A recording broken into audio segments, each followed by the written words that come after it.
Assalamualaikum warahmatullahi wabarakatuh. Alhamdulillahirabbil alamin. Asyhadu an la ilaha illallah wa asyhadu anna Muhammadar Rasulullah.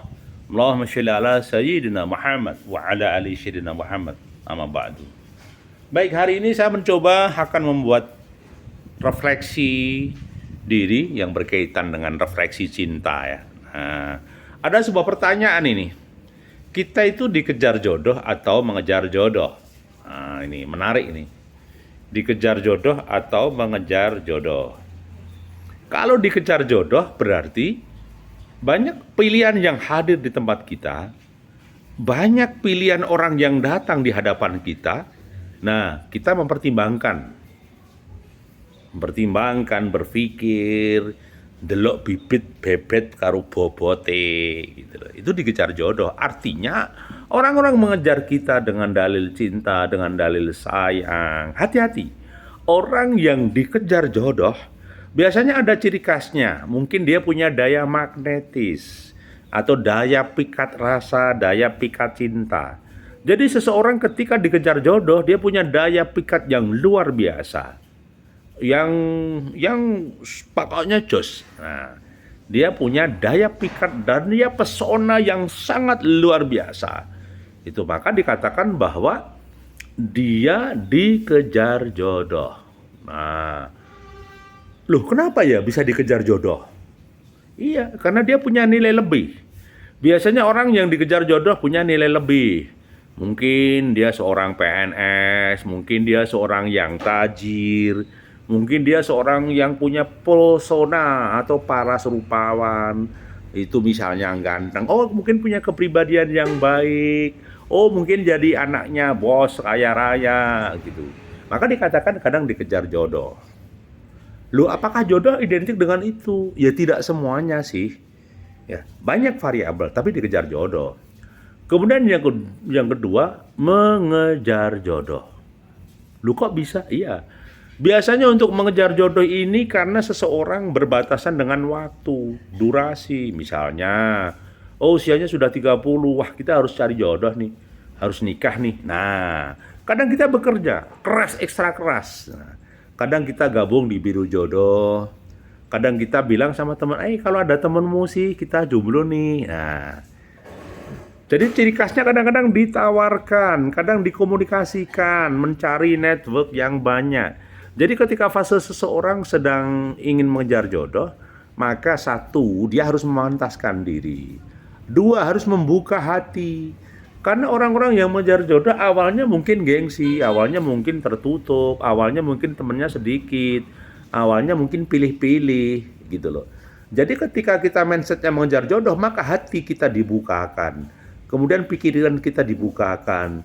Yang ketiga, kita istighfar mohon ampun sama Allah. Yang keempat, kita apa? Kita berani membuka diri. Yang penting memantaskan diri, sekiranya cocok kualitas imannya, orangnya baik, udah nikah saja. Jangan terlalu berpikir tentang orang kaya, orang miskin, status sosial, jangan. Maka ketika tahapan orang mengejar jodoh, jangan terlalu pilih-pilih. Ya, jangan terlalu pilih-pilih, tetapi tetap pilihlah yang baik. Pilihlah yang santun, pilihlah orangnya baik, punya karakter yang luar biasa. Dan bisa dikatakan ya secara finansial cukuplah. Paling nggak bisa untuk beban hidup. Loh, bagaimana Pak kalau ini belum kerja? Sebenarnya kalau orang punya kemauan tidak ada yang nganggur. Pada fase tertentu, orang yang mengejar jodoh yang penting dia mau nikah, ada asas kepantasan, sudah punya pekerjaan yang sedikit, mapan atau paling tidak sudah ada gondelan gitu, pasti dia akan mau nikah. Karena dalam fase mengejar jodoh. Jadi ada dua item, satu dikejar jodoh, kemudian dua mengejar jodoh. Mana yang terbaik? Semuanya baik, tentunya pada fase masing-masing. Semua ada nilai lebihnya, ya tentunya pada fase masing-masing. Orang yang mengejar jodoh biasanya berpacu dengan umur, waktu. Ya, artinya keseriusan, artinya secara kualitatif diri sudah lagi tidak bisa menahan beban asmara, gejolak syahwat. Kalau dibiarkan bisa, terperosok kepada perilaku-perilaku yang dosa. Maka dikatakan dia lebih intens mengejar jodohnya untuk sebuah perkawinan gitu. Jadi untuk teman semuanya, kita yang tahu orang kita dikejar jodoh atau kita mengejar jodoh. Ya, sekali lagi, kita mengejar jodoh atau kita dikejar jodoh. Apapun yang pasti lakukan dengan baik. Ya, apapun yang pasti jalani dengan penuh kebaikan. Apapun yang terjadi, kita tidak boleh lengah. Karena apa? Prinsip-prinsip kebaikan harus dijaga. Jadi bagi teman-teman kami yang jomblo ya, mengejar jodoh atau dikejar jodoh, satu, yakinlah bahwa kamu siap menikah ya. Yang kedua, pilihlah pasangan yang pantas untuk kita atau memantaskan diri kita. Ketika kita sudah ketemu jodoh, sudahlah, terimalah segala kelebihan dan kekurangannya.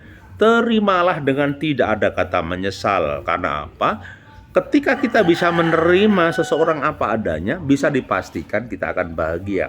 Tetapi kalau kita protes, tidak menerima apa adanya, itu menjadi masalah.